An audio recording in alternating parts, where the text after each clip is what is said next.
ladies and gentlemen. So great to have you here, joining us right here on TV47. The show is this Friday with me, Betty Kialo. Well, I trust that you had a great day, a great week. Let me tell you something. I missed you guys the last week, and I just hope that you can have a great ending to the week tonight. So tonight, of course, you know, we have your favorite, and of course, starting off with the one and only Willis, the word master. Let's just say a quick hello.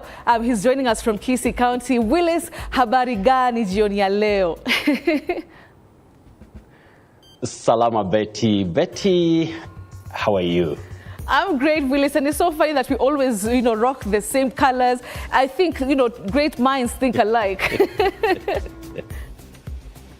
Great coincidences, and as you put it correctly, great minds think alike. All right, Willis. Well, we're looking forward to, you know, the show tonight, our category, Which is Which, where we'll be tackling those difficult pronunciations, as Willis, of course, likes to say. So that is, of course, coming to us right at the top of the hour. But before then, of course, we have great coverage of the stories tonight. And also on our guest seat, we have this fantastic person. Well, he is actually a producer. He's a theater producer. He's a writer. He's a comedian. He's a script writer. I'm talking about the one and only Eddie Butita. You know all about him. So he's going to be talking to us about just his journey from grass to grace. And he's going to be joining us for our hot seat tonight. Well, it's going to be a great show. I trust that you're going to be with us throughout the 1.5 hours right here on TV47. Like I mentioned, it's such a pleasure having you on the show. Let's begin with the highlights. The vetting of Cabinet Secretary nominees has entered its second day in Parliament, with nominees striving to demonstrate their qualifications for the roles. I, Aiden Duale, do swear. Eric Muredi Muga, do swear that the evidence I shall give for this committee. Victims of the Mai Mahiu Dam tragedy in Naivasha face eviction from rental houses as the government fails to fulfill its promise of paying rent or resettling them.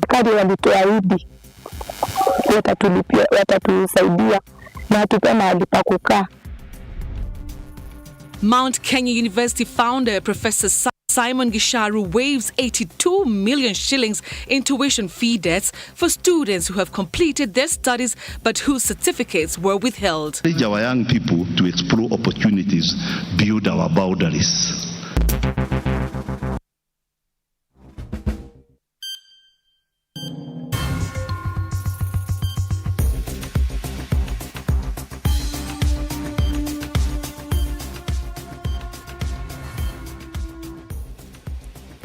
All right, so let's get the show started. Thank you so much for joining us tonight. Our sign language interpreter is Catherine Simaloy.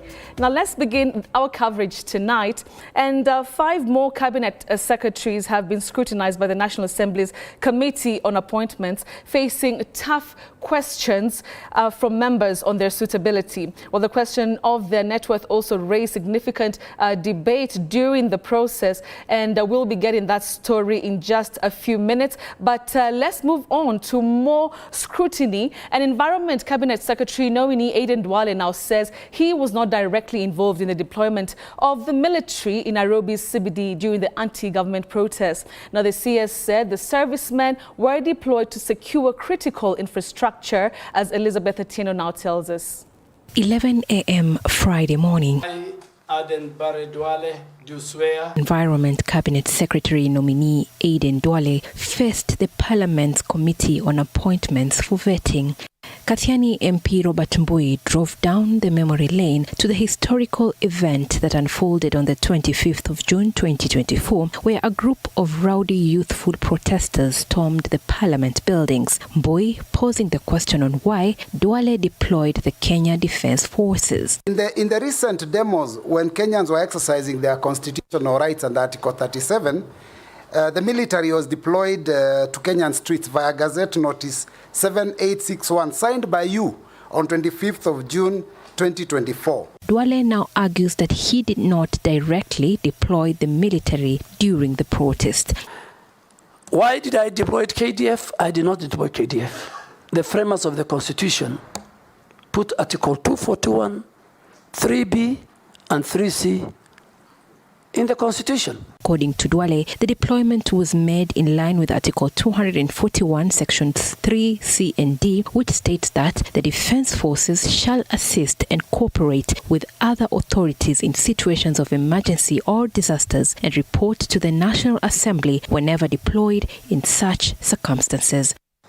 The function of the Minister for Defense, by then me, is once the article kicks in, then I am supposed to do certain subsidiary legislation.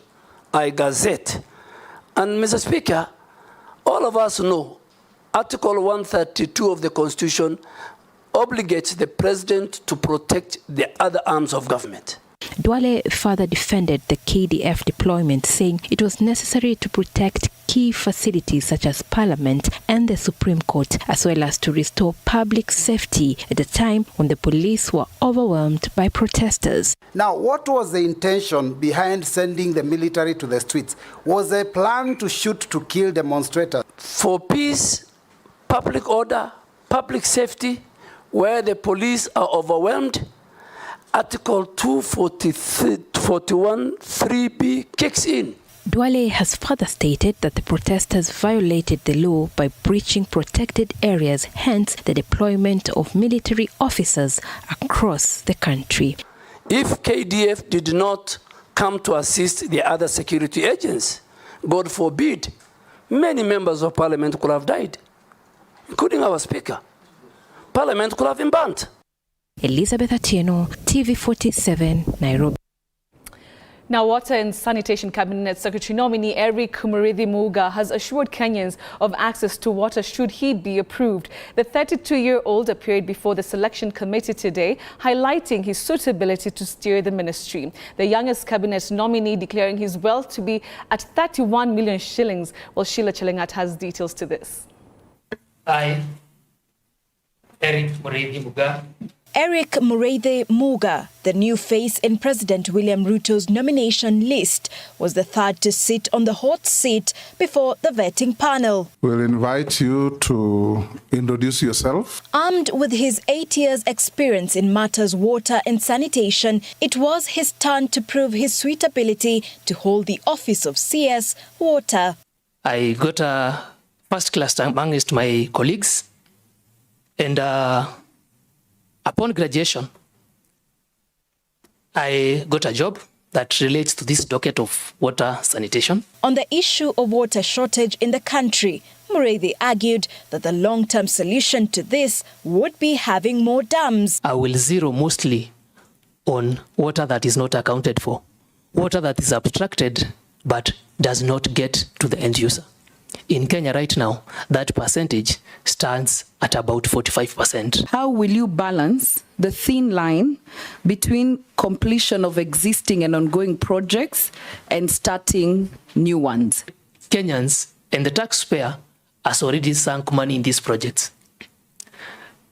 Honorable Nisula, through the Speaker, my target would first of all complete these projects and ensure that Kenyans get value for their money. How do they get value for their money? Through connections. Eric, 32 years of age, if approved, will be the youngest CS in the government.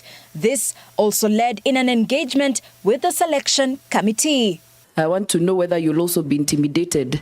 Some of these members who are third-timers, fourth-timers, older than you, bigger than you. Don't look at the size and think you can easily intimidate me. So I'm comfortable in my shoes. Eric declaring his net worth at 31 million shillings. Do you own a car? No. I have chosen to invest instead of buying a car to start with. Now that the nominee has said he doesn't have a car and he has never owned one, I wanted to know what is his dream car? Which one are you looking? What's your dream? Which one are you dreaming that one day? Which one? Sheila Chelangat for TV47. Interesting. Now, A section of leaders from the Mountain Kenya region have come out to defend Deputy President Rigathi Gachagua, promising to stop those who want to impeach him. And as Violet Auma reports, the leaders led by Murang'a County Deputy Governor Stephen Munania and nominated MP Sabina Chege say the impeachment talk is an insult to Mount Kenya region. For several months now, the marriage between President William Ruto and his deputy Rigathi Gachagua has been rocky, with the two drifting apart each passing day. And it is following the alleged plot to remove Gachagua from power that leaders from Mount Kenya, led by Murang'a Deputy Governor Stephen Munania, nominated Member of Parliament Sabina Chege, Kangema Member of Parliament Peter Kihungi, and his Gatanga counterpart Edward Mriu have said the impeachment aims to humiliate Mount Kenya community. But if we go ahead and introduce something like impeachment, that is being extremely insensitive with Kenyans. Kenyans has gone through a lot during our government. And now thinking and coming up with a head or a might of something like impeachment of a person who is loved by the people who elected him, I think that's being extremely insensitive. We have no time for sideshows. And I want to assure you, Your Excellency, nimesikia tu hiyo inaitangwa mushene, that there might be an impeachment. And I think I've been on record saying I will not sign, I cannot sign, and I have no time for that. Speaking during the Golden Jubilee celebrations of the SEK Thika Memorial Church School in Gatanga, Murang'a County, the leaders have urged their fellow politicians to avoid divisive politics and instead deal with pertinent issues in the country, such as high cost of living, unemployment, and soaring national debt. I want to remind the Kenya Kwanza government that you came in because you trusted in God and because you prayed and God gave you leadership. Stop looking for solutions from individuals. With a lot of humility, I know you know all the gears to apply. You know all the conversation you need to have, and you know the words to use. Yaombi letu kama viongozi, kama watu wa mlima, ni kitu moja peke yake. We know very well this country will prosper when there is peace and the unity of the leaders. They have further urged Gachagua to remain steadfast during the political storm. Gachagua, on his part, has urged all leaders to execute the mandate by considering Kenyans' needs. Even in this crisis, you're going to overcome. Even in this crisis, with your wisdom, you're going to create the rest of the networks, you talk to the right offices, and you make sure this country, we go back to the track. Wakifanya ile siasa yote wanafanya, wanarudi huko ground, wanasikiza, wanapata mwelekeo, wasikuje kupotea. Because mimi naona wengi watakunywa maji. According to the Constitution, the Deputy President can be removed from office under Article 150 if he is found guilty of gross misconduct or violation of the country's Constitution. Mimi sitaki kunywa maji, hii kazi nilipata juzi na nilikuwa na haja naye. So lazima nichunge kazi yangu. Na njia moja ya kuchunga kazi ni kumheshimu tajiri yako. These are our bosses. Let's listen to them. Violet Auma, TV 47.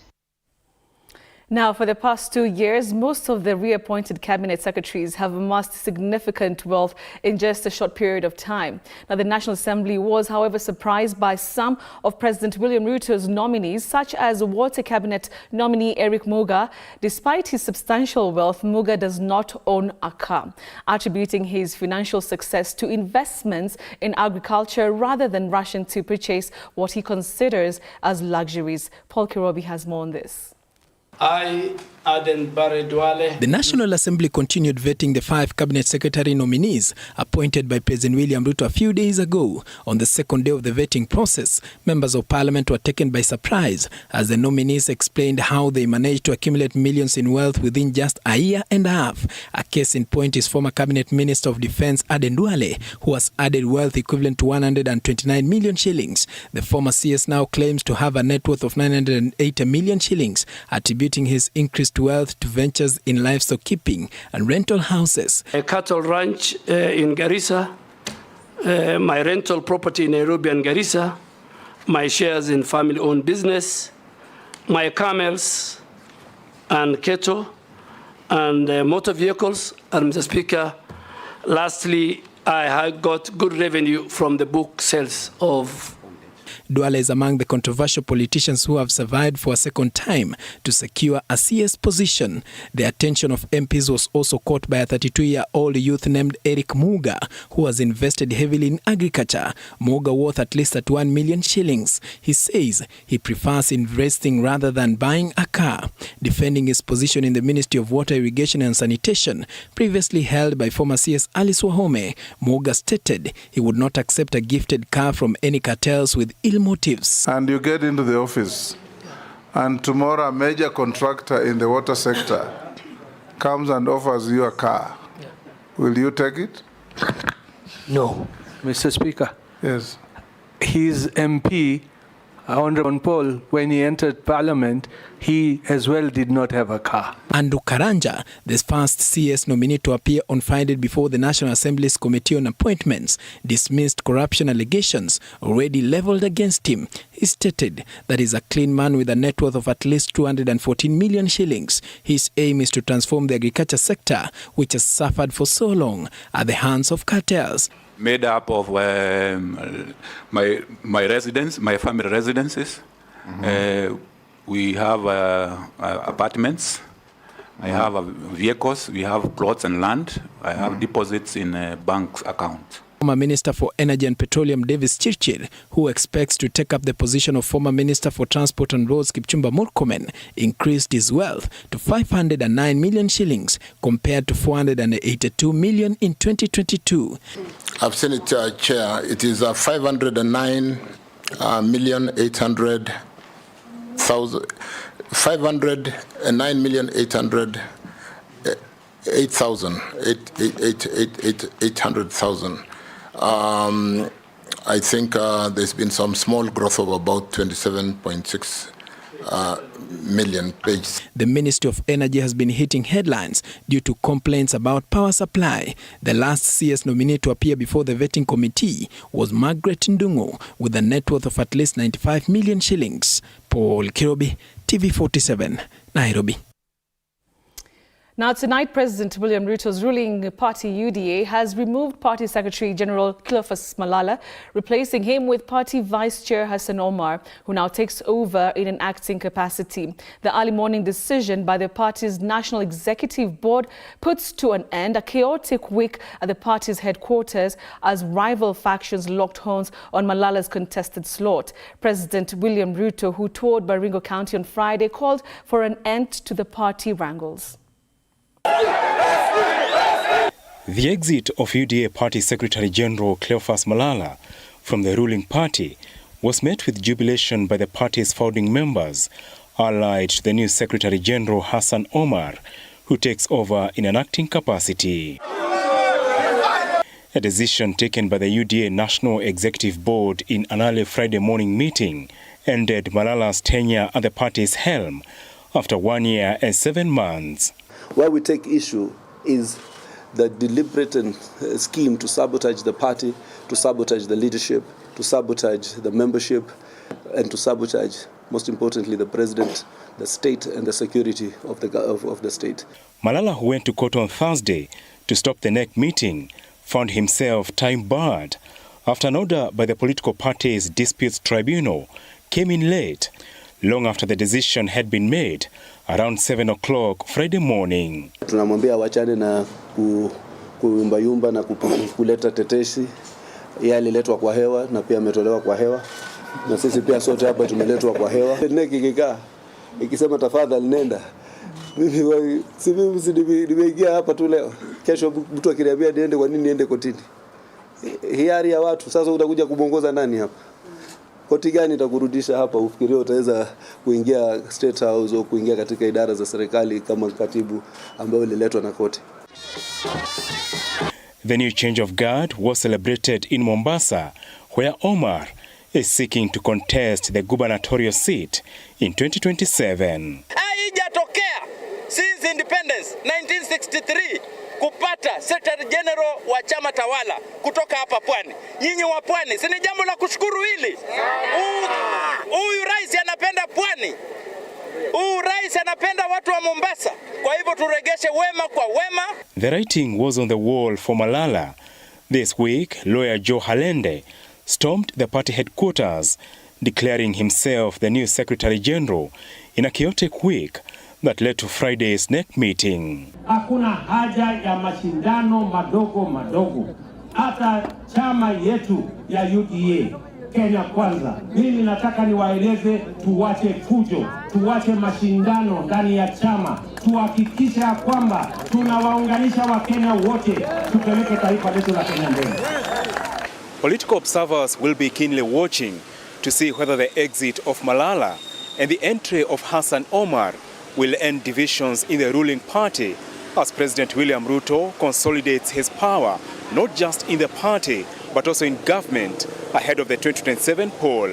Apul Kamau, TV47 at UDA headquarters. Now, victims of the Mai Mahiu Dam tragedy in Naivasha are facing evictions from their rental houses after the government failed to keep its promise of paying the rent and resettling them. Now, the residents are now calling upon the same government to come to their rescue and resettle them. 3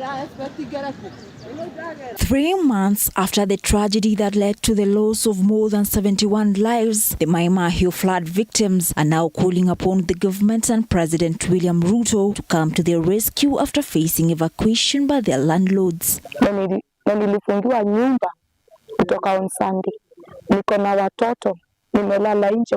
Mimi naweza omba rais wetu atusaidie. Some of the already evacuated victims have blamed the government for promising to resettle them, and 3 months later they have not received any form of help from the government. Serikali walituahidi watatusaidia na tupe mahali pa kukaa. They're now calling upon President William Ruto to come to their rescue, stating that they are homeless after being thrown out of their rented houses. Mimi naweza omba rais wetu atusaidie. The victims have further blamed President Ruto for ignoring their plight and neglecting them by not fulfilling the promises he made to them. Saa hii ni miezi 3 inaisha. Na juzi nilimuona huko Mombasa. Ameenda Mombasa. Na akawaahidi atawanunulia, atawapatia milioni 300. Kwani sisi ni wanani?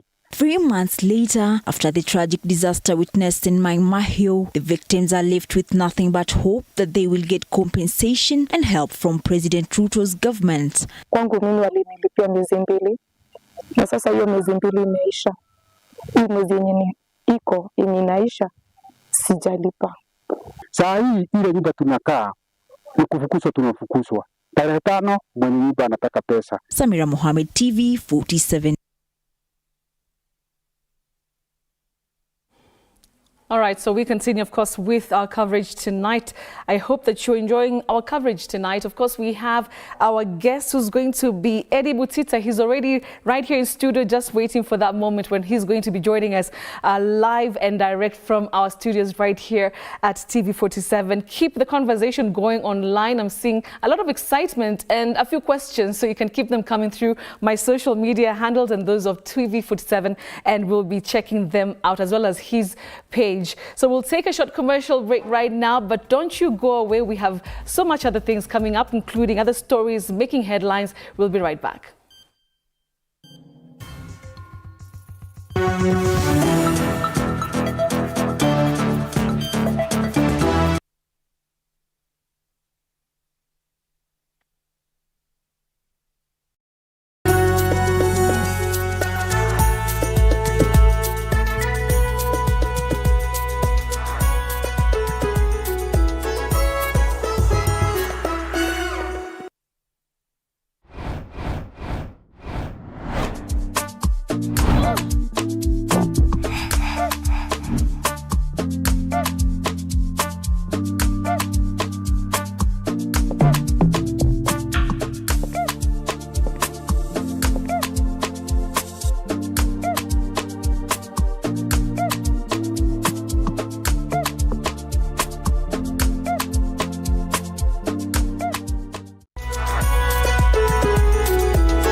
Hey there friends, Welcome to Kids on the Block, where fun and imagination come alive.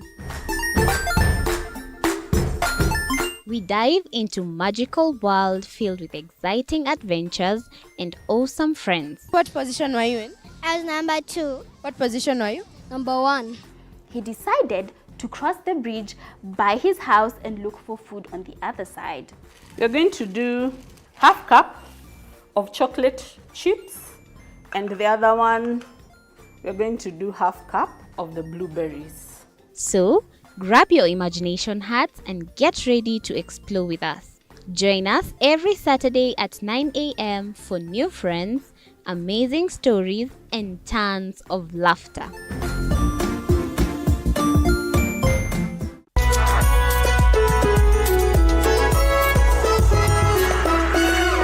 Join us as we explore the journeys of those who defy the odds and break barriers. We dive deep into the stories of triumph. Sometimes when parenting a child with a special need or whatever disability, family life becomes a bit complicated and you may end up raising the child on your own.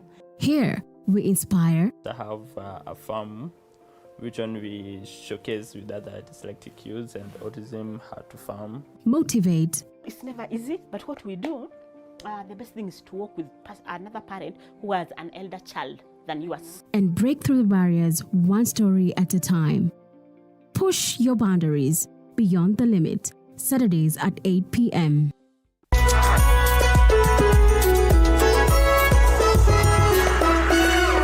The Grind, where business meets brilliance. It's not just about the ideas. I was working as a shampoo boy. I used to wash clients' hair on the sink. It's about making them happen. From big wins. In primary school, when we would be asked what people want to be, I was categorical that I want to be a nurse. To hard lessons. The consoles change, the gaming equipment keep changing. We cover it all. Tune in to The Grind, where every episode is packed with insights. The person who is serving customers, always be a customer-centric. Strategies. When you pay attention to detail, you get luxury items. And stories to fuel your ambition. Don't just dream it, grind it. Mondays at 7:30 p.m.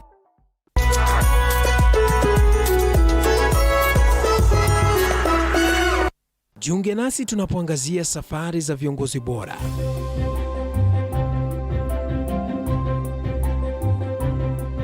Kutoka kwa ushindi mkubwa hadi masomo magumu. Wakati wetu kwamba wasichana si wa kusoma, ni wa kuolewa, ng'ombe ipatikane, wazazi wakuwe watajiri. Tunashughulikia yote. I wish I were a better investor. My parents taught me how to look for things for myself. Tazama Mfahamu Kiongozi, ambapo kila kipindi kimejaa maarifa, mikakati na hadithi za kukuza azma yako. For me to succeed, I have to fight. Kila Alhamisi saa 1:30.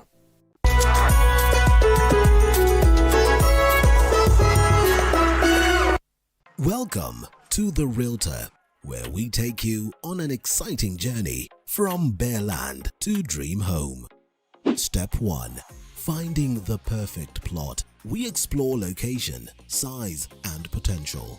Next, construction begins. Witness the foundation being laid, walls rising, and rooms taking shape. Step 3. Electricity matters. We delve into wiring, switches, and smart home tech. Step 4. From paint choices to fixtures, it's all about aesthetics. Step 5. It's time to get the right furniture. Finally, the big day. Time to move in and create memories. Join us on the journey to making homes a reality on The Realtor, Tuesdays 6:30.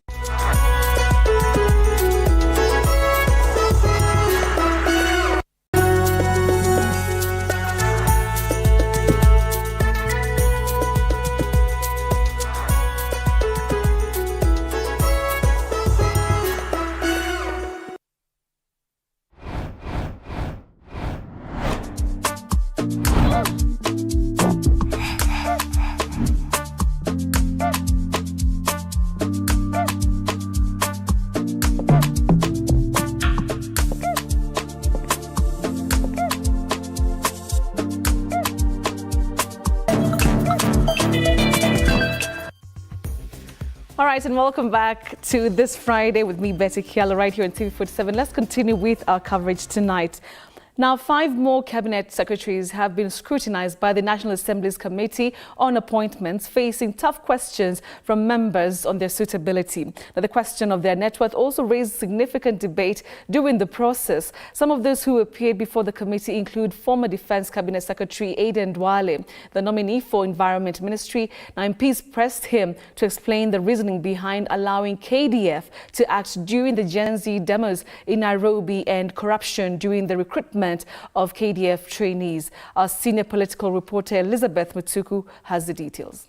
2 minutes past 8 a.m., Agriculture CS nominee Andrew Moya Karanja took the hot seat, with MPs putting him to task to explain how he will fight corruption in what they termed as the corruption bedroom of the country. Karanja assuring MPs that he is ready to streamline the sector, bring down cartels in Kilimo House and protect Kenyans.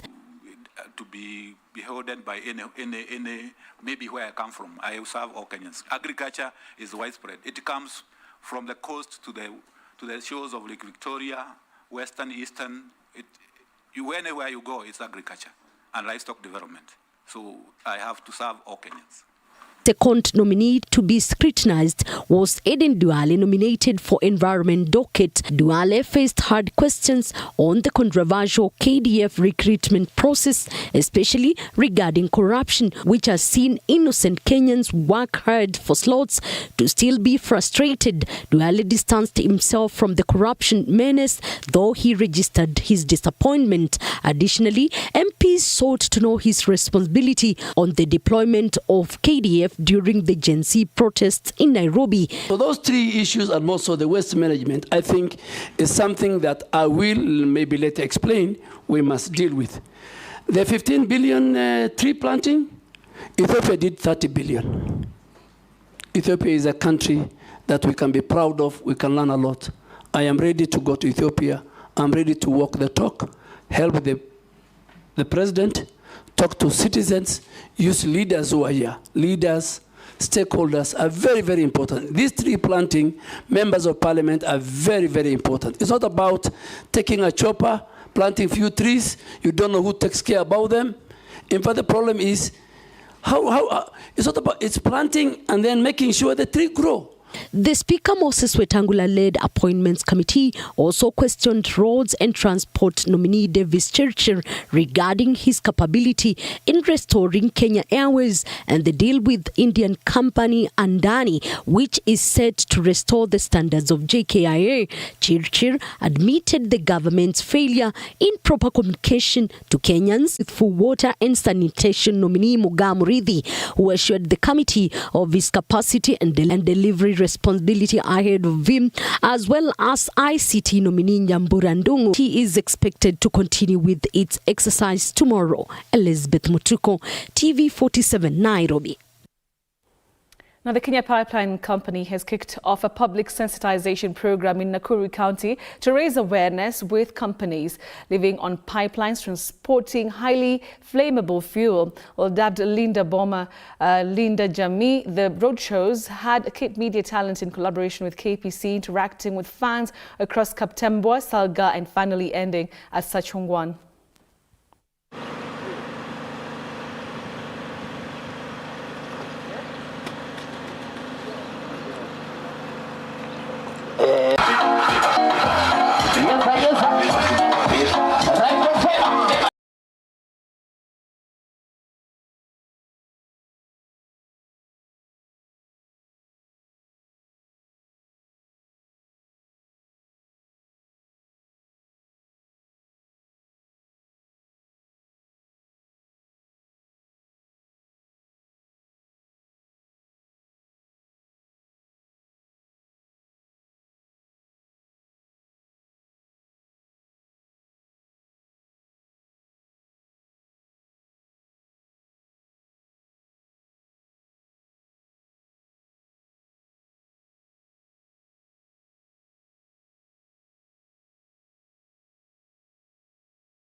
Sports News brought to you by Maybets.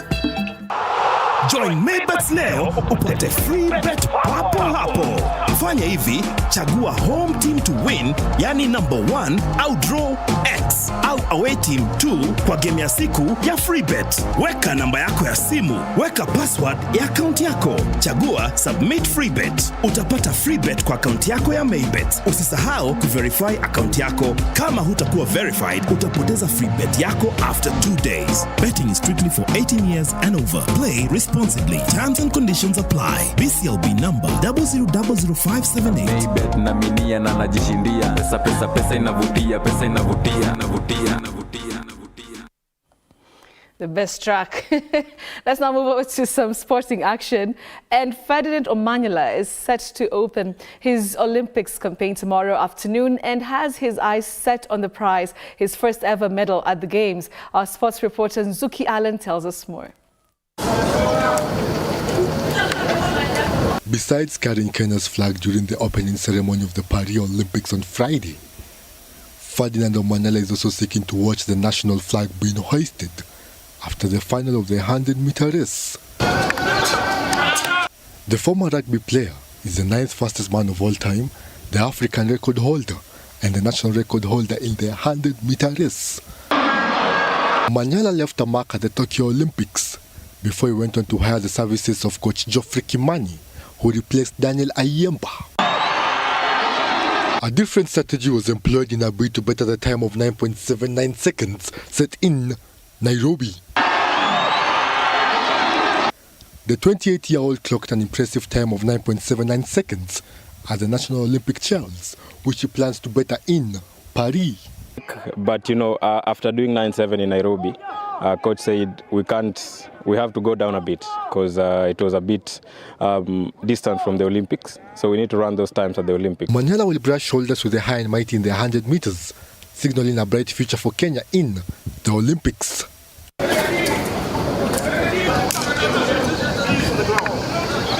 Reporting for TV47, Nzuki Alan.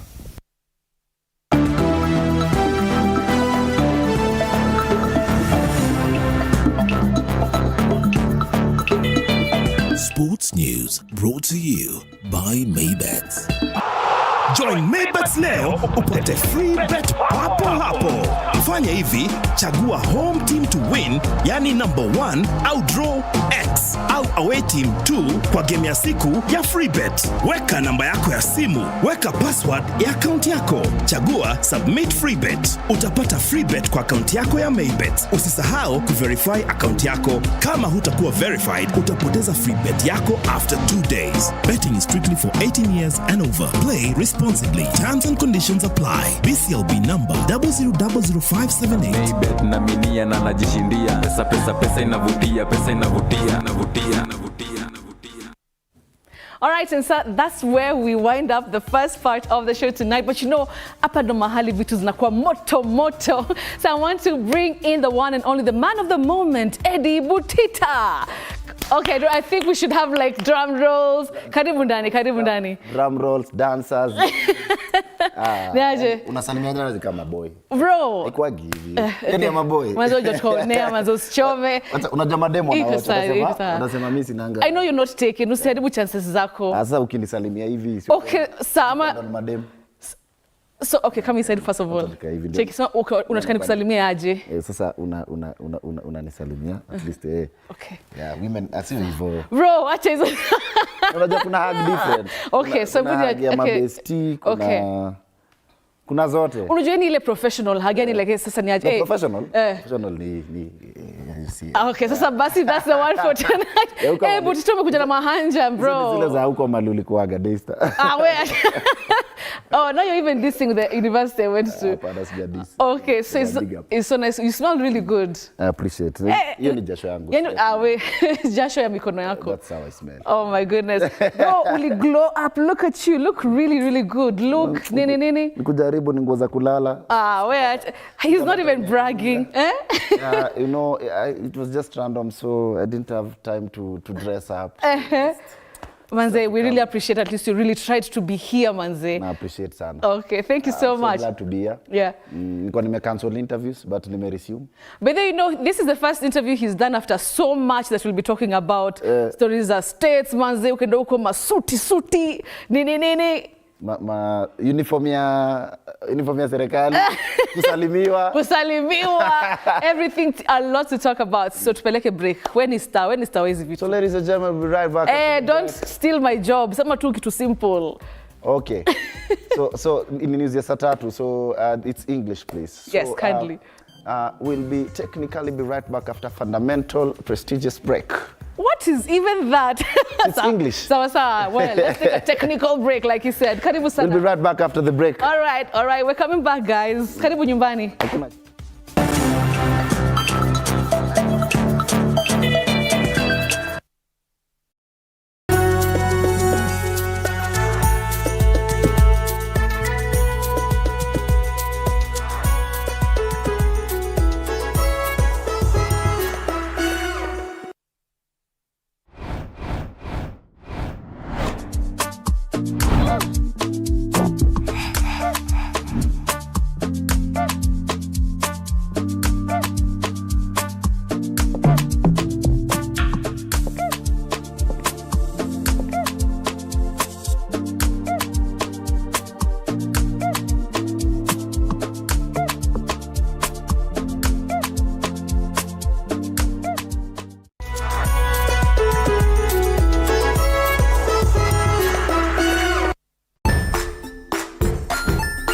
Hey there, friends. Welcome to Kids on the Block, where fun and imagination come alive.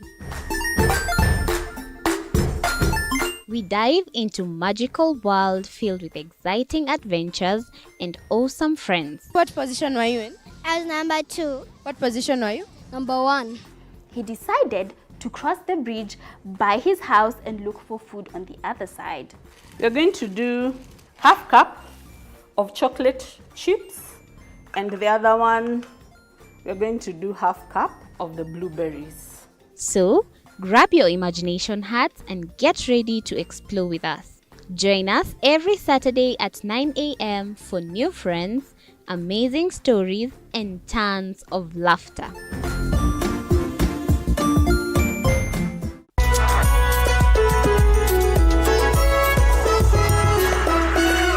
Join us as we explore the journeys of those who defy the odds and break barriers. We dive deep into the stories of triumph. Sometimes when parenting a child with a special need or whatever disability, family life becomes a bit complicated and you may end up raising the child on your own. Here, we inspire. I have a farm which one we showcase with other dyslexic youths and autism how to farm. Motivate. It's never easy, but what we do, the best thing is to work with another parent who has an elder child than yours. And break through the barriers one story at a time.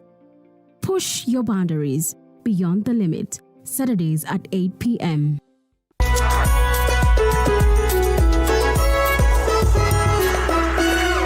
The Grind, where business meets brilliance. It's not just about the ideas. I was working as a shampoo boy. I used to wash clients' hair on the sink. It's about making them happen. From big wins. In primary school, when we would be asked what people want to be, I was categorical that I want to be a nurse. To hard lessons. The consoles change, the gaming equipment keep changing. We cover it all. Tune in to The Grind, where every episode is packed with insights. The person who is serving customers, always be a customer-centric. Strategies. When you pay attention to detail, you get luxury items. And stories to fuel your ambition. Don't just dream it, grind it. Mondays at 7:30 p.m.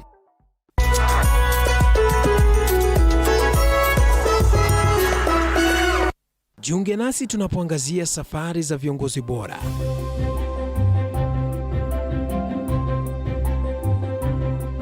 Kutoka kwa ushindi mkubwa hadi masomo magumu. Wakati wetu kwamba wasichana si wa kusoma, ni wa kuolewa, ng'ombe ipatikane, wazazi wakuwe watajiri. Tunashughulikia yote.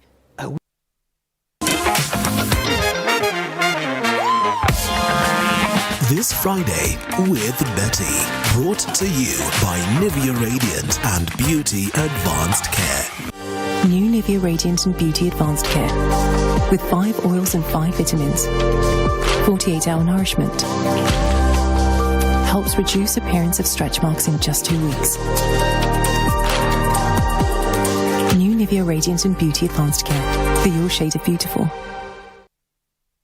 Those girls are so beautiful. Now, ladies, let me tell you something before we get to our conversation with Eddie Butita. So I have some great news for you. Now, Nivea has introduced a fantastic new skincare range just for us. Now, you ask what? Let me tell you more about it. This particular delicious lotion provides 48 hours of deep nourishment.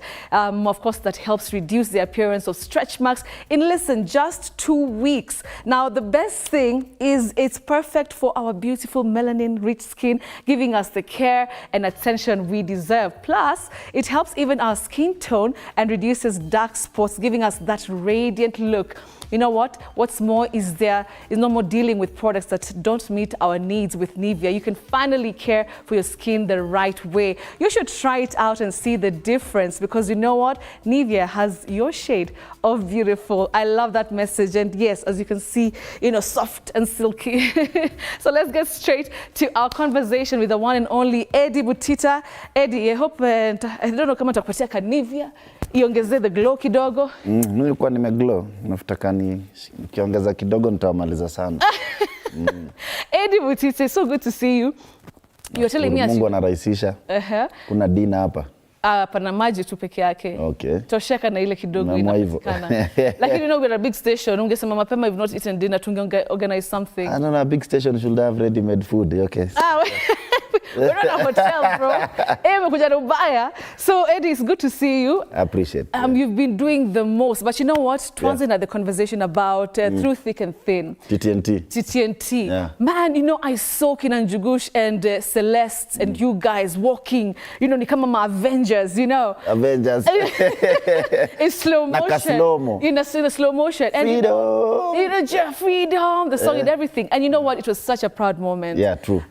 So you had 6,000 people attending. Yes, over 6,000 people attending the show. And obviously you're also part of the team as a script writer and I'm sure so many other things. Able tell me, from the time you guys started it, I think it was 2022? That's the first one? Yeah. 2020. 2020. Yeah, just before COVID. Okay. But now the process started in 2019.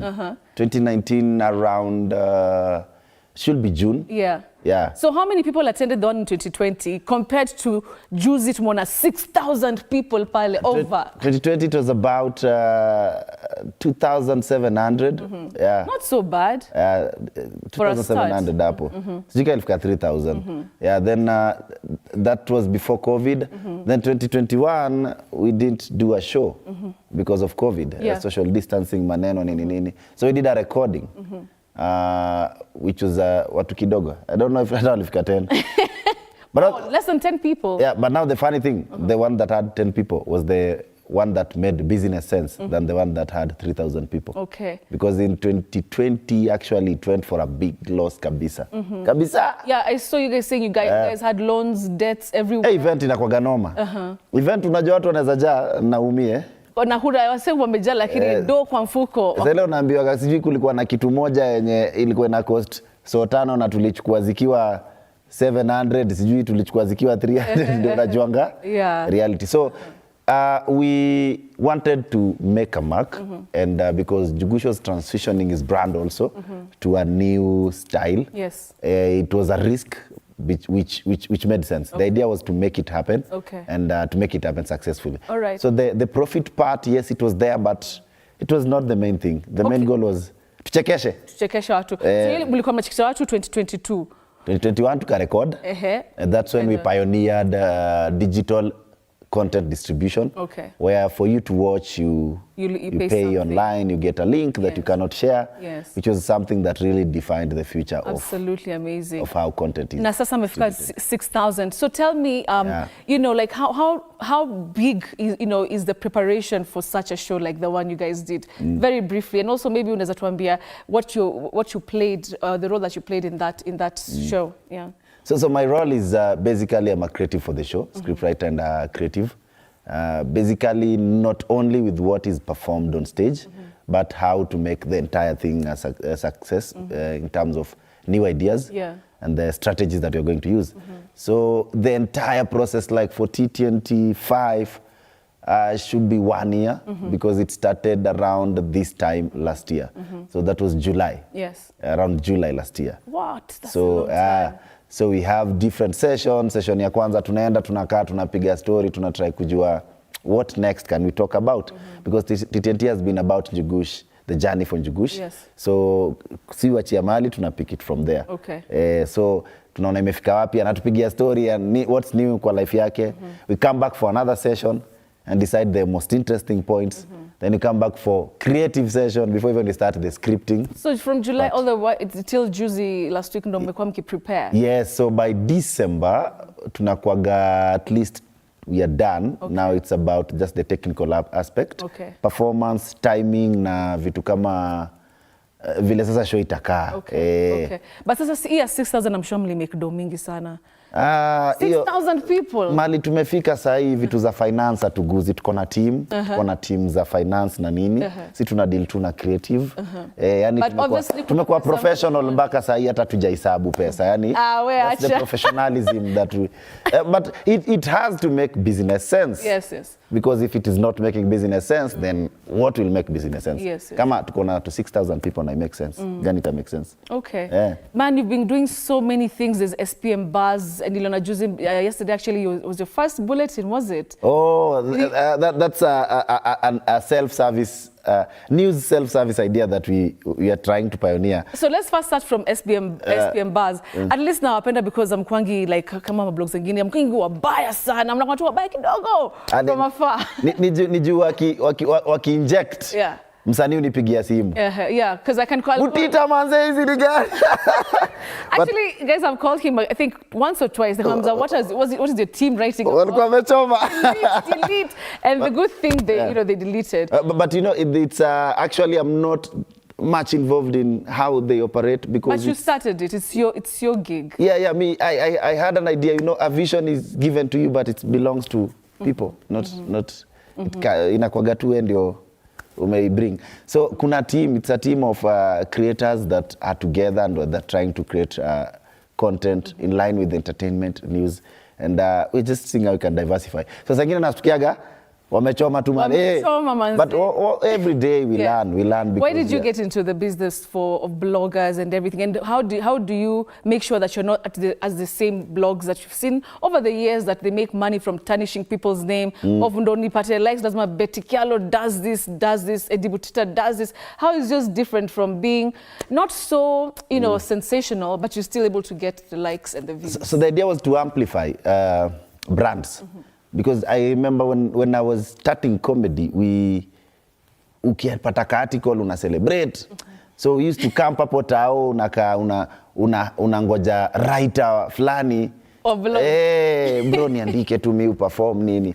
So I really felt like you see media builds brands. Yes. And it was quite unfortunate that no media was driven by a creative. So these brands that are depending on media do not even control any media that exists. So I really wanted a platform that can be used to amplify brands that also creatives are part of. They can decide the narrative, shape how conversations will be done.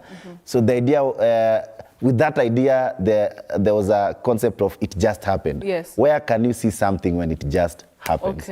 That's why you see like SPM's niche and core business is event and red carpet experience. So this is ingine tunafanya, but when there is an event, SPM will give you that experience. They normally, wanakupatia hiyo information there and there. And you have a fantastic team, honestly. I really appreciate the awesome people, great team. Yeah. And a big coincidence is that when we started SPM Buzz, we were supposed to hire people to do that. Because as we are doing something else, we were more into experiential marketing and other businesses that SPM, the company, was doing. So now as we waited kutafuta do ya kuhaya watu wanaweza kuwa mahost, jisa hiyo red card ya watu kaa betikialo hata tuwezi wasongea. So kabetikialo kameanza pia bado nika expect. So wewe uko so msha set rates. Watu wanajua rates za hii kitu. So hii team yangu najipata kuna dema anaitwa Miss Kithinji hapo najipata haya. Fantastic. Kwani wewe unakuwa umesomea media? Miss wewe ni trade journalist. Pata tu opportunity. So tukasema wacha tushikilie Kido pia alikuwa na expertise ya events nini. Wacha tushikilie tukingoja kukuwa na host. Then it happened that they fell in love with the whole concept of hosting. And now I think the team ina grow. Kila mtu wako hapo grow from level moja to mali yako. Fantastic. Now you're able to fulfill, pay salaries, like you're able to get itabidi ama wata-occupy. Wata-occupy. Wata-occupy will occupy. But I can tell you it has been a sacrifice because I really had to spend a lot of my money because the concept was not viable in the market. Ni kitu ijaonwa bado watu elewi. How do you monetize this? How do you make money from this?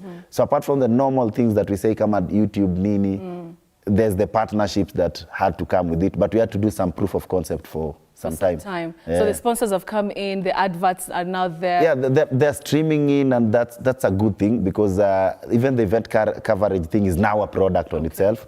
Where someone is launching something, they have an event, they want it to be amplified. So we are now doing what we wanted to do. Amplifying brands and stories. Fantastic. And you get paid for it. That's that's important. Lazima wafinyike.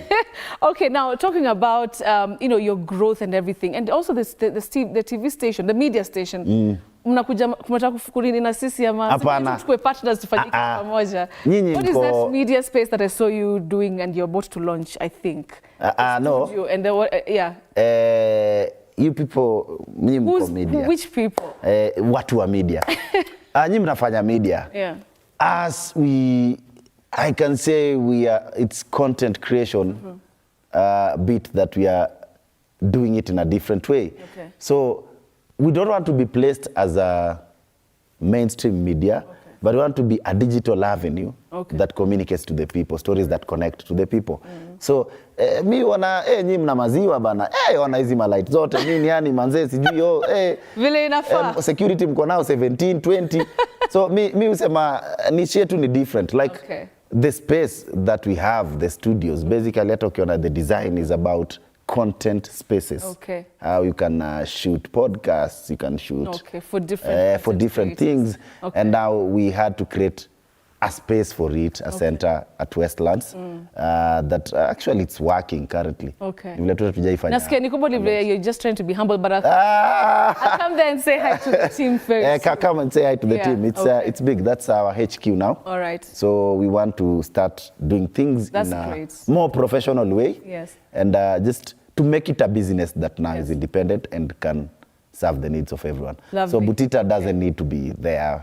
You're building. Mimi ni msanii, mimi nafanya usanii yangu, mimi nafanya. Sasa story ya kutembea, you don't need to be there. So a president, you don't have to be at SPM. Mambo ya president ilikuwa za watu. Hebu niambie ulifikaje states na president nini? How did that happen? One alikuitaje, communicated, hiyo story ilitoka wapi? I once got a chance to meet the president, normal as other people get that chance. And that time we were doing a discussion about creatives. And I had ideas that I thought would benefit creatives in this country. Having all platforms in Kenya monetize the way they're supposed to be doing, the way they're doing in other countries. The likes of Facebook, YouTube, but there were others that were monetizing, but not all aspects were working. The idea of creating Creatives Hub, because right now they're creating ICT hubs everywhere, but where's the space for creatives? The idea for creating theaters, the idea for just making this business work and make sense. And when I proposed that idea, I was given a task to be following up these ideas and to be presenting new ideas. So my role for the past 1 year has been to see how we can leverage on creative ideas and make creatives make money. So ndio nijipate hapo nilikuwa na play role yangu. Because right now hiyo time president anaenda LA, anaenda Atlanta, then I get a call because part of the discussion that's going to happen is going to be centered around creative. So zile idea unakwaga nazo za studios za nini, this is a chance to go and benchmark, this is a chance to go and be practical and say, hii na hii inawezekana, hii hawa wanaifanya hivi, and we narrow down 3 things: distribution, capacity, and also networking. So mimi nilikuwa kwa role yangu kama msanii. So ulikuwa unafanya tu job yako tu kama msanii, ukaambiwa wewe tushare for the industry. For the industry. Mimi uliniona mahali kwa siasa, ushainiona mahali ati Butita na vijana, never. Anytime go and look anytime, or any picture or any video. Anytime I've met the president, there is something about the creative industry that we're talking about.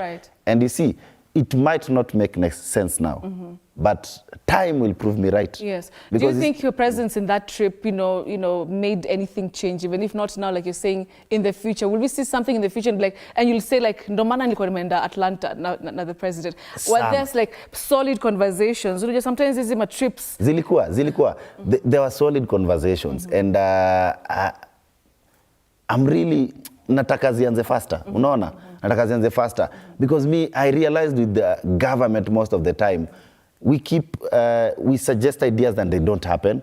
So I'm trying to look for practical solution. If the government says ni aje hatuna do ya kuwafanyia hivi sisi, sawa, ndio hii solution. Tunaweza partner na huyu alafu ma creative wasaidike. So I'm looking at a way hizi vitu zitakuja ku happen, wase realize ni aje Butita manze alikuwa na play role ya creative. Butita is not a politician. Yeah. But you're hanging out with the politicians. It's good that you're doing that. Name them. Tukaona pale. No, skiza. Uko tu majuu. Tumeona hapo kuna suti na kina Ichungwa. Like, what was that all about? Ama nile tuku hang out. Tuko US. Mimi niko America, niko kwa shop. My Kenyan politicians wameingia na hicho. So, si tuko America wote.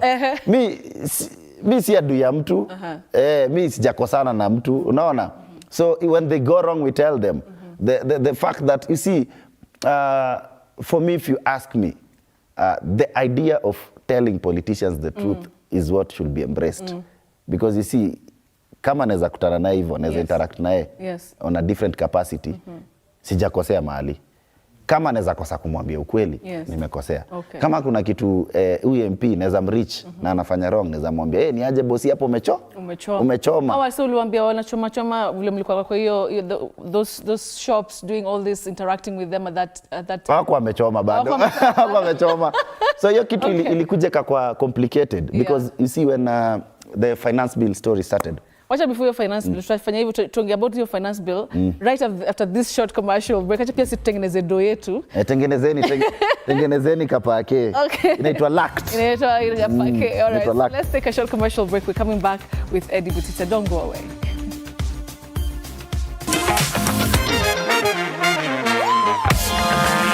This Friday with Betty, brought to you by Nivea Radiant and Beauty Advanced Care. New Nivea Radiant and Beauty Advanced Care. With 5 oils and 5 vitamins. 48-hour nourishment. Helps reduce appearance of stretch marks in just 2 weeks. New Nivea Radiant and Beauty Advanced Care. For your shade of beautiful.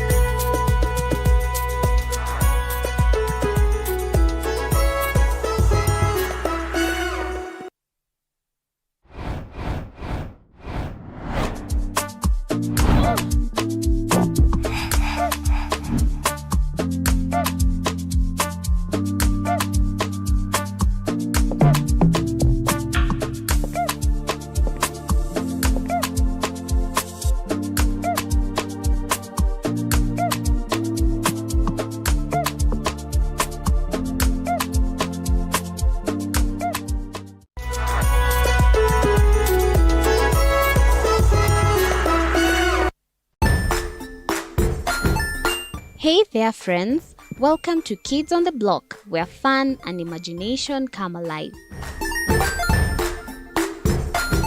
we dive into magical world filled with exciting adventures and awesome friends. What position were you in? I was number 2. What position were you? Number 1. He decided to cross the bridge by his house and look for food on the other side. We're going to do half cup of chocolate chips, and the other one, we're going to do half cup of the blueberries. So, grab your imagination hats and get ready to explore with us. Join us every Saturday at 9 a.m. for new friends, amazing stories, and tons of laughter.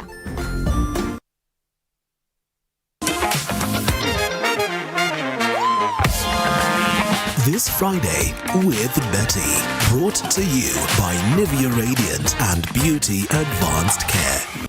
New Nivea Radiant and Beauty Advanced Care. With 5 oils and 5 vitamins. 48-hour nourishment. Helps reduce appearance of stretch marks in just 2 weeks. New Nivea Radiant and Beauty Advanced Care. For your shade of beautiful.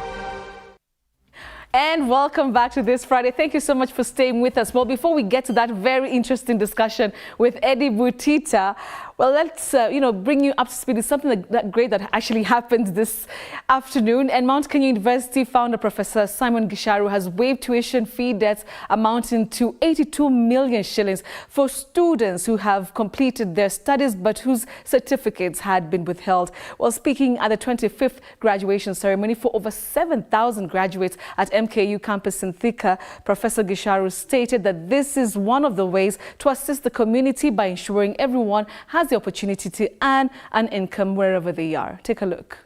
24 hoye! Ai, lazima usiniangushe, tusimame. Day filled with joy, pride and a sense of accomplishment. Friday, the 2nd of August, marked a momentous occasion for the Mount Kenya University fraternity in the country and across Kigali and the United Kingdom, as 7,974 graduates were conferred with academic awards in different capacities. For corporate services, to commit to strengthening the quality of teaching in universities. Graduates, families and faculty members who gathered to honor the hard work and dedication of the class of 2024 were treated to great news from the chair and founder of the institution, waiver that will see those whose certificates have been withheld released unconditionally. Mr. Chancellor, sir, we decided that I will direct the university to release the certificates unconditionally to all those affected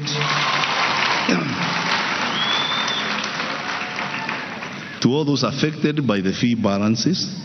Reminiscing on his good old days, Professor Gachagua acknowledged the contribution of his co-founder and spouse on growing the institution that boasts of several branches and subsidiaries across East Africa. Guided by this year's theme, University Sustainability Through Research and Innovation, various speakers, among them the University Chancellor, Professor John Strathers, emphasized the importance of research and innovation in shaping the future of the nation and encouraged graduates to pursue excellence in all their endeavors. I wish to observe that MKU has become of age, thanks to University Board of Directors, the Council and the Senate for providing transformative visionary leadership and support to all the graduates, parents, guardians, and the university staff. Thank you once again for embracing MKU brand. The students have been called upon to maximize on cooperation programs between the university and other countries, as well as participate in programs like the Cape Media Talent Academy. Seen a baby by the name Grasham, whose mama... The ceremony was characterized by the awarding of different awards as families, friends and graduates exhibited hope for a better tomorrow. Congratulations to the class of 2024 Mount Kenya University. TV 47, I'm Linda Alela. Well, big congratulations to the graduating classes of this year. Umona, our professor has waived 82 million shillings in debt. You people are moving differently. Damn. Yeah, we're moving differently. But you know, how parents struggle with fees. You know, it's a waive 82 million shillings. That's a fantastic thing. It's a good thing. I hope. Nikitupoa. Nikitupoa. Hata si tutafika tu hizo ma levels. Shafika una vitu na wave. Una wave nini? Una wave vitu fulani. Sasa tukuje history ya, you know, fine, you've come back now. You've come back from the States. You know, and everybody was so proud. You know how Kenyans like move. Like right now they're hot, they're cold. So you come back, alafu sasa. There are two kinds of celebration, two types of celebration, two types of being proud, according to me. There's a group that is proud of you because they are proud of you. There's a group that is proud of you because they don't want to appear like they hate you. Yes. So that's confused fans. Kuna wale tu umse awambie manze beti unadupoa. Juu hataki kukaa mbaya. But deep down haibambi. So for me finance bill hiyo story ya kuandamana na nini. Before hata ianze kuna watu walikuwa wananitumia my inbox nini, we tunangoja tuone, we kwenda ulitu sell out nini. Liko okay sawa. If anyone had a chance to participate in their own space in that conversation that was happening in USA, they would have done that because that was also my duty as a citizen of this country to make sure a space that I'm in works. So it was like a ile we hebu tukana rais. We tumekupea time. Hebu sema maandamano. What people don't know, me personally, hiyo finance bill, kuna vitu mob sikuwa sawa nazo na nilikuwa nishazi advocate ya kitambo sana. Ulikuwa umesema in your spaces. Kulikuwa na vitu za DST tax, kulikuwa na digital market tax, kulikuwa na nini. Hizo vitu ni vitu hata mimi nilikuwa na disagree nazo. Early enough na we even did a document, nika submit. Pia creatives will do document ingine. So I'm also a citizen in this country and any bad decision from the government might also affect me because I'm also a business person. Na hizo zinaweza ni affect. Unaona? So there is no way pia ati mimi kwenda US inamaanisha ati mimi kuna role na play kwa faults zenye labda gava inafanya. If there are any faults that the government is doing, sawa ni makosa yao. Butita kwa hapo hayuko. But if there is but you know, netizens were just, you know, it was a very angry time. It was but you know, with the walikuwa takile yani, we want our celebrities, you know, these people who have influence to rally behind us. Kwa maisha yangu nimeongea politics mara 2-3 nikaambiwa nifanye comedy. Kwa hivyo walikuwa mtaki wewe wachana, wewe fanya comedy. Unaona? So hizo double standards hautawaifurahisha watu. You see, there are many celebrities that rejected the finance bill because they want to make fans happy, not even because it's about the direction Kenyans want to take. It's because mimi sitaki mafans wani cancel. Unaona? Mimi have celeb wenye ni mabeste zangu wengi walikuwa wananipigia simu kuniambia sasa ingia useme nini, check intention ya msee, kitu ananiambia niseme has nothing to do with finance bill. Anataka kuni set up. Unaona? So nikajiambia okay, sawa, ule atani understand, ule atani understand. Me by the kwa hii dunia siko kwa I'm responsible for what I say and what I do. How you understand it and how you react is not my responsibility. Okay. So but let me come in there. Kama ulikuwa umeshasema you have issues to do with this, you know, document before even hizi stories zote zianze in the document communication you're saying, why did it take you maybe so long to say, okay, I'm coming forward to say I reject it? Did it have any influence with the fact that maybe you had this trip with the president, maybe you guys had maybe discussed so many other things that ulikuwa maybe nikienda against the government, hizi vitu zitafanyika, or just that is also favor that is also that is also true. Okay. I'm your friend. If something happens, there's a way I address it to you. There's a way I communicate. Unaona? So for me, I felt like I've already played a role. It was not about matter of let me do it to be seen that I'm doing it. So unfortunately, I didn't know the influence that I carry in the country. Because for me, I was just another msanii tu. Yes. Opinion yangu haimata kwa hii kitu. After all, I don't comment about hizo decisions aside, tuko side gani nini. So haijalishi. So later ndo nika realize ina matter for me to communicate about this thing is very crucial and very important. Yes. I should have done that earlier, I admit. So I didn't see the magnitude on my side of how urgent I need to talk about this. And of which I should not be blamed because pia ni same way. Nikiwa beste yako pia ndaangalia vile na kuongelesha. Unaona? Uwezi tu ni chimba tu hivyo. Yeah, okay. So kuna wasee wakateka agenda, unaona kuna groups za watu natumia screenshots za WhatsApp. Let's go and unsubscribe on Butita's channel. Let's go and this is the time is finished the brand. Niko wait. Nikicheki wewe unasema channel yangu ya unsubscribed. Nikitrace back naona umekuwa na hate tangu for the longest time. For the longest time. Okay. Now this is your opportunity. People attack brands when they are on their lowest. Yes. And that's it. Yeah, so there are people who have a problem with Butita the person and there are people who have a problem with Butita the brand. Yes. So if you have a personal problem with Butita the person, hiyo maybe tutajua itakuja kama tutakuja kupatana ni sawa. Kama tutapatana ni sawa. How many followers in you want to if you have a personal problem with the brand, brands get people do attack brands, especially when they're lows, and it's life. There's sometimes brand inapata backlash, sometimes brand ina Rudy. But I was not in a scandal. I didn't do something that was asikufanya crime yote, sikuumiza mse. Yes. So hakuna kitu ningedo about your situation. What made you actually do that post finally? What had happened? Is it that you had lost followers? People had unsubscribed? At what point did you see like, manze ikitu ni serious? Until you had to now come out and say, sawa. I realized that when a narrative has been pushed about Butita is silent because he's on the government side, there are people who will forever believe that if it ends. So they really need to know which side I am, because also one thing I understood during that time, it's better to declare the side earlier. I think wase watakagi yo silence. So ikakuwa okay.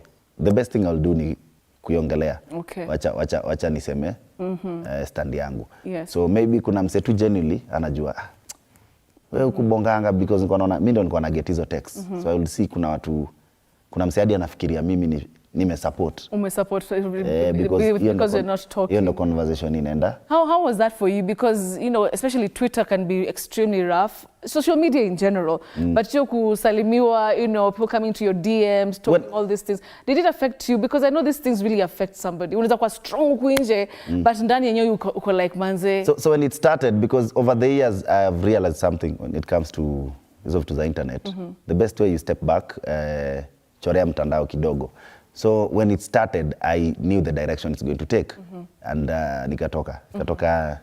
nilitoka hizo, sikuwa Twitter, sikuwa Instagram, So you shut the apps nilikuwa naona news tu pekee. Actually kuna time nilikuwa naingia na post na mute, nimetoka. Okay, so you saw me, unajiprotect. Najiprotect. So I think time mtu alilik manamba wana post ndio nilianza kurealize wase wananicall, wananitext, ndio nikajua ni kama imechemka sana pale kwa mtandao. So nilikuwa kuna time niliingia kutafuta nani ameka namba okay, sawa, okay. So I realized any time I want to see what is happening, I would think hard ni direction gani naenda. Okay. But anytime niko out, sikuwa na feel, which was more dangerous because it denied me the opportunity to understand the magnitude early enough. Yes. Because kuna day ilikuwa intense sana. Na mimi ujui jumi nimeona wase wamenitukana wawili watatu nikaachana na Twitter.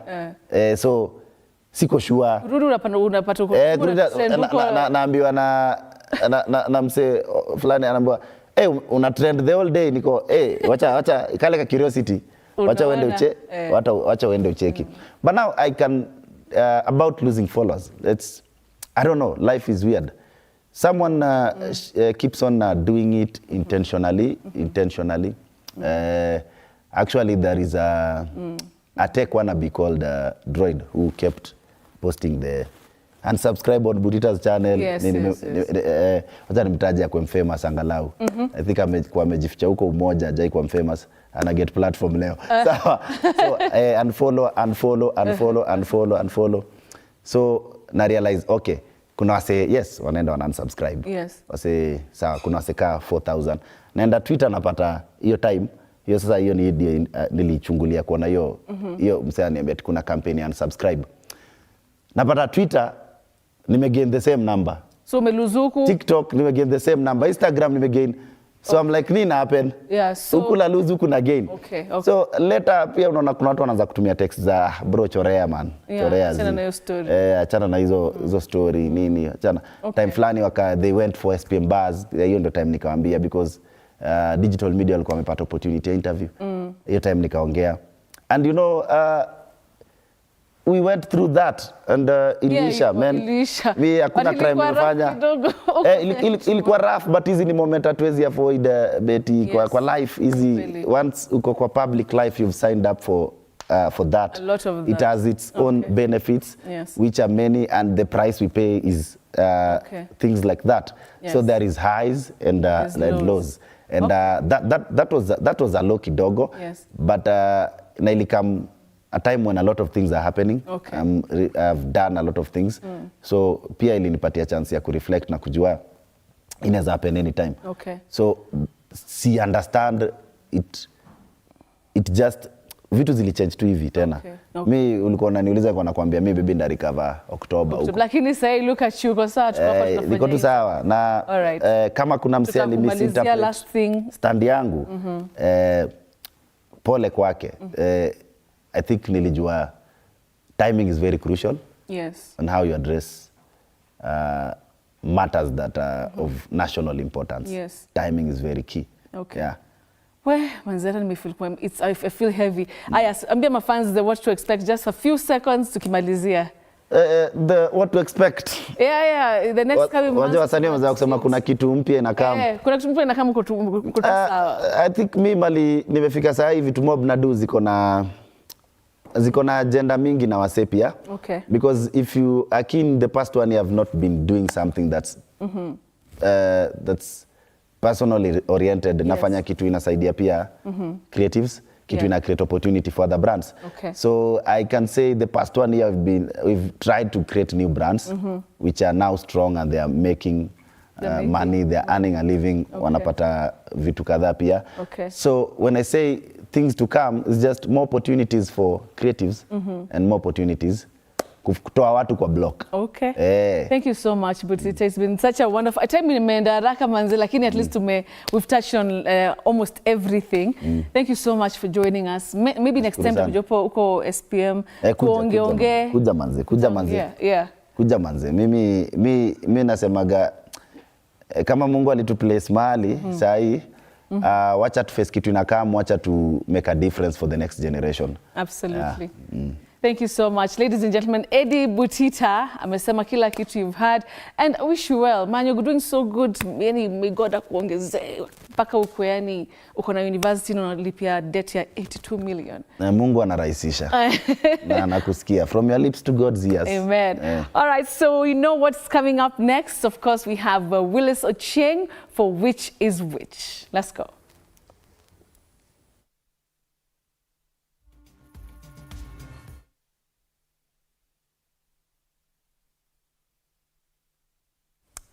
All right, so let's get straight to it. Willis Ochieng, how are you doing tonight? Betty, I'm fine. How are you? Well, I'm good. I don't know if you've been having or hearing that conversation with the great guy, Eddie Butita, from grass to now riches and a lot of grace. Betty, personally, I have a lot of respect for those who are in the creative industry. Yes. That is, all of them as a group And when people talk in a way that encourages others to do the right things in life and to climb the ladder higher and higher. So I give him a salute for that inspiring talk. Absolutely. Thank you so much, Willis.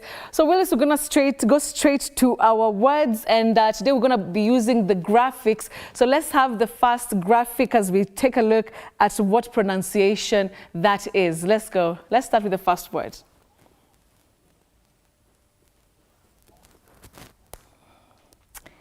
All right, so Willis, how do we go about this particular one? Delicious or delicious?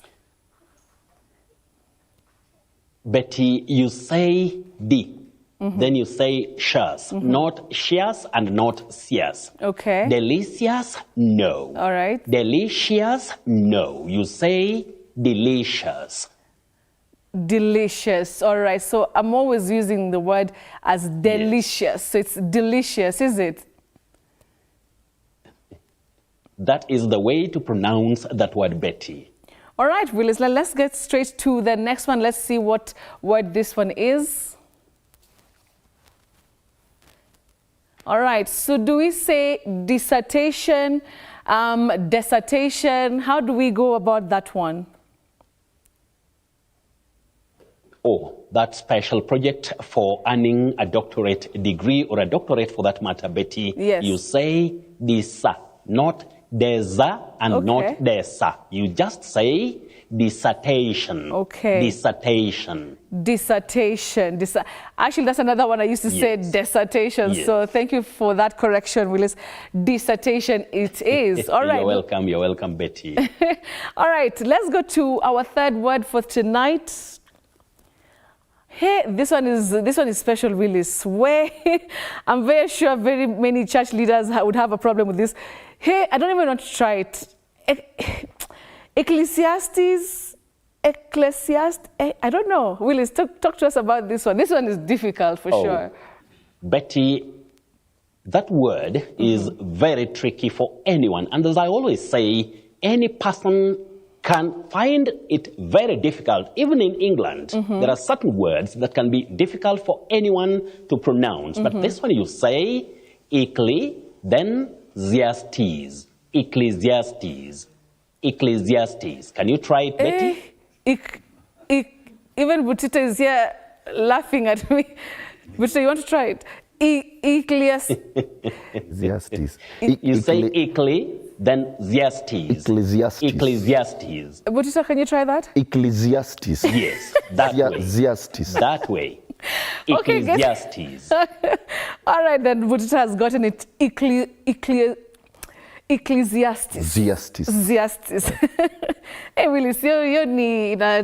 It's a mouthful and, of course, a tongue twister, Betty. That is a word that can be very tricky for many people. You remember when we dealt with that word conscientiously, it's not a very easy word. So one came from South Africa, and you heard what that lady had to give in as her best. So, as I always say, no person in this world, not even Willis, can be totally perfect or can be perfect for that matter. Let me not add that adverb to modify perfect. I just say nobody can be perfect or spotless.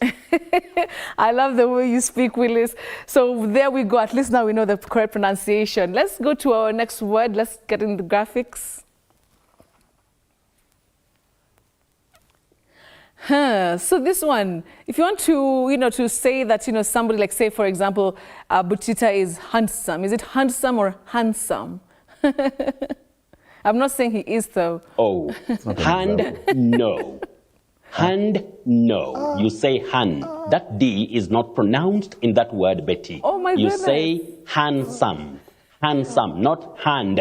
Handsome, no. Handsome, yes. And Betty, you also say handkerchief, not handkerchief. It's handkerchief, not handkerchief. And this one, handsome, not handsome, that we commonly hear around us. Hey, those are two big surprises. Handsome and handkerchief, not handkerchief. That one is, I think all of us would have missed it. So it's there handkerchief. You are, Betty. Okay. Wow, that is it. Okay, handkerchief and handsome, not handsome. All right, so let's move on, Willis, to the next word. Yes, so this word R-E-C-C-E, Willis, talk to us about this one. Do you say Ricky, Reke, Rek, Rech? How do we go about it? But many people innocently say reke, but reke, we don't have that pronunciation for that word. In fact, it's the short form of reconnaissance. Reconnaissance. So you do a reki and you don't do a reke, you don't do a rese. So the correct pronunciation of that word or that short form is reki. Reki. Reki, to do a reki. Okay. What about the squad? Yes. That serious squad. Is it Reki squad or is it still, or is it Reka squad? How do we say it? Yes, you still say Reki. You don't say Rese squad, Reke squad, no. You say Reki.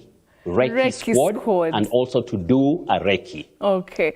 Willis, today you umechanua kabisa, Reki squad it is. All right, Willis, we can go straight to the words that... Umesema nimewachanua Betty. Umetuchanua, kutuchanua leo sana. I like that. So we actually... Unapoongea Kiswahili. Natakanga tu kujua kama kwa kweli wewe pia wewe unaweza ongea Kiswahili sanifu yani. No, but we can never assume Kiswahili. That's a very important language currently, even internationally, and even if you know English to which depth, you can't assume. As a son or a daughter of Africa, you can't assume not to speak Kiswahili, and that is where I also respect you a lot, Betty. Thank you, Willis. So we actually have one word from my list. The last one from my list is this one. So, Willis, surprise us again. Do you say crematorium, crematorium? I don't know, strematorium? How do we go about it? Oh, Betty, let's begin with the verb for that word. Okay. Or in that word family. We have to cremate, not cremate. To cremate, that is burning somebody's body. Okay. Cremate. Then cremation, not cremation. Okay. Then that place, you call it a crematorium. Crematorium. That is the way to pronounce that word, Betty. You get it right? Yes. Crematorium, yeah. That one we normally say it very wrong. Crematorium, so it's crematorium.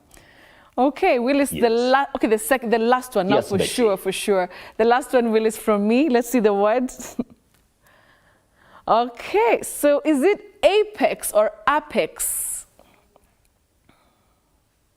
The way you have pronounced that word is the way to go about it. You don't say apex. Many people say apex because of what we commonly hear. But Betty, as I always say, we could do better if education systems in the world, mark that right, education systems in the world laid enough emphasis with accurate and simplified guidance that could help people, just like what we have on grammar and vocabulary. So some people will say apex because of what the eyes see without knowing that the first letter, that is A, takes its name as the sound in that word. So you say apex, not apex. Okay.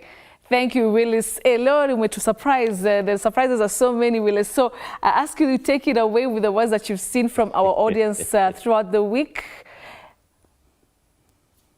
Yes. Now, Betty, in the first place, I wish to remind people that the guidance that we give about pronunciations, that is correct pronunciations, are important for those who are in careers of serious communication. Not everyone in the society or in any place can use standard English. But we learn standard English for those who are in careers of serious communication. Anyway, Lokasa ya Tony, you say ambition and ambitious.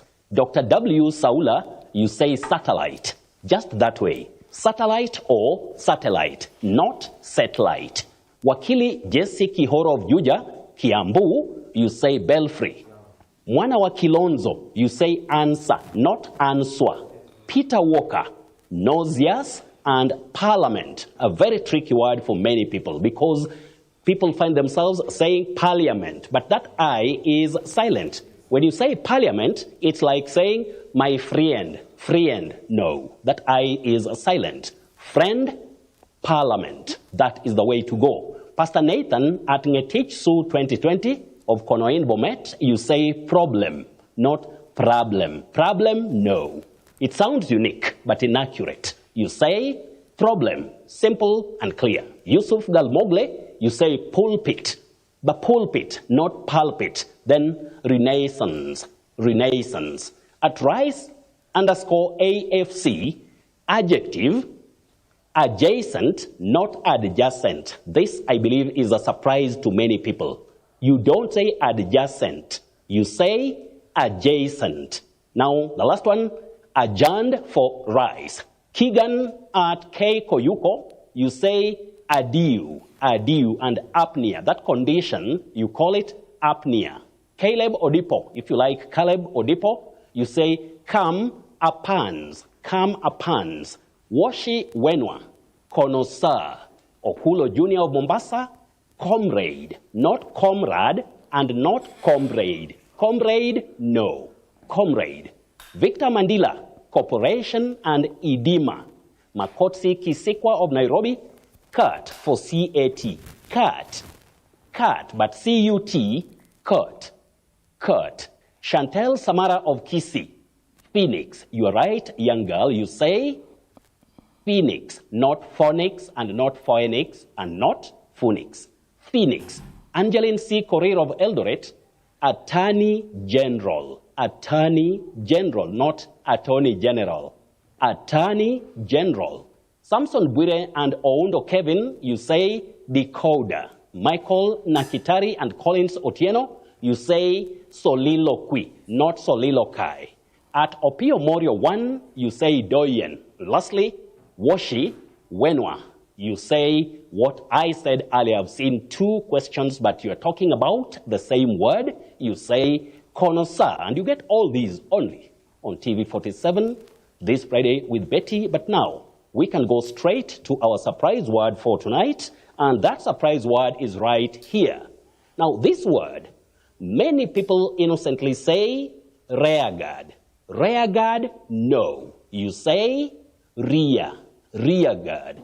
A rearguard action, not rearguard. And then, if you have words throughout the week, the way we normally try to do it and cover everybody, because we are learning like brothers and sisters, you just send in using this Twitter handle that is at Willis Ochieng1. I may say on that X handle, on X or on Twitter, you say or you send to this handle at Willis Ochieng1. You can also use at Betty M. Kialo or at TV 47 News. Then once we get the words, we'll try to check the ones that are useful, and I'll give you the correct or actual pronunciation as much as I can. But anything English, basic words, just send them in and I'll handle them for you. Otherwise, from me, it's now time to take you back to Betty Nairobi. Well, thank you so much, Willis Ochieng, one on as it is on X. Thank you, Willis. Today you really surprised us with those interesting conversation. Eddie, did you know it's handsome? Now see, handsome. Yeah, I'm not handsome, I'm handsome. You're handsome.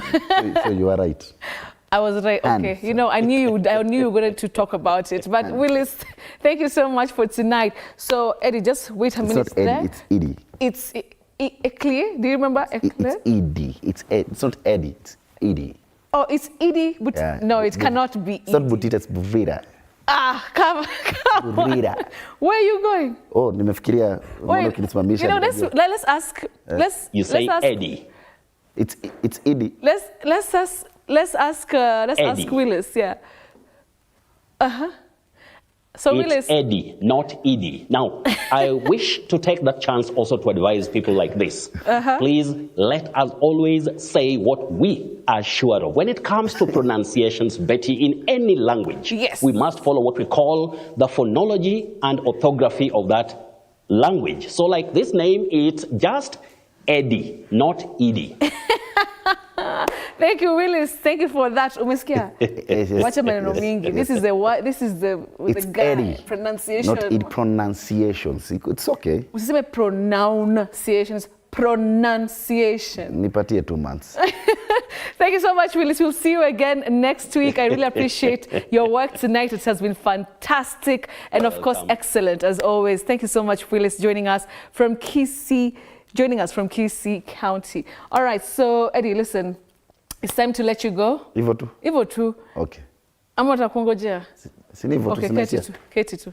Keti kidogo niongee na wana. Kama ni masaa ya kuenda niende.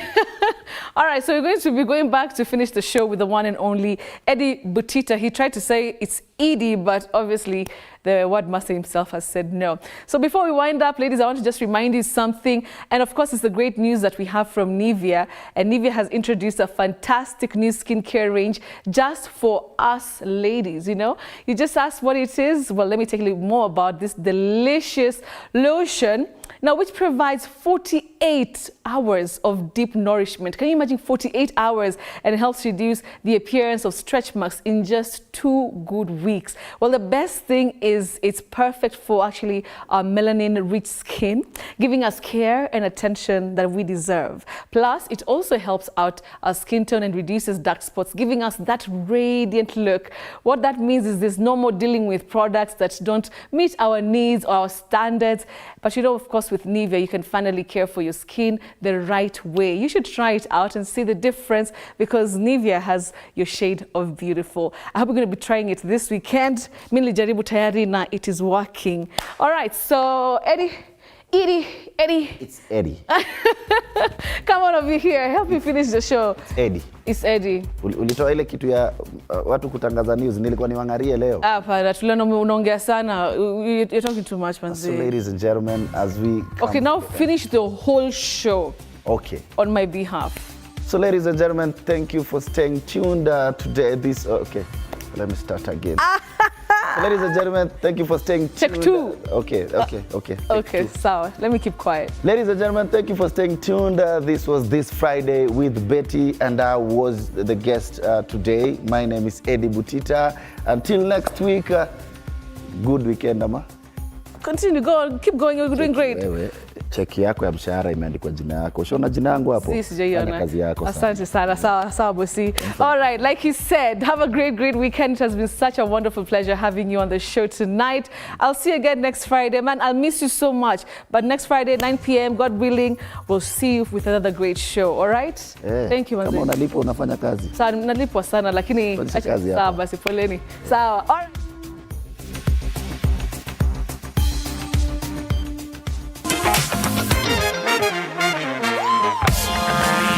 This Friday with Betty, brought to you by Nivea Radiant and Beauty Advanced Care. New Nivea Radiant and Beauty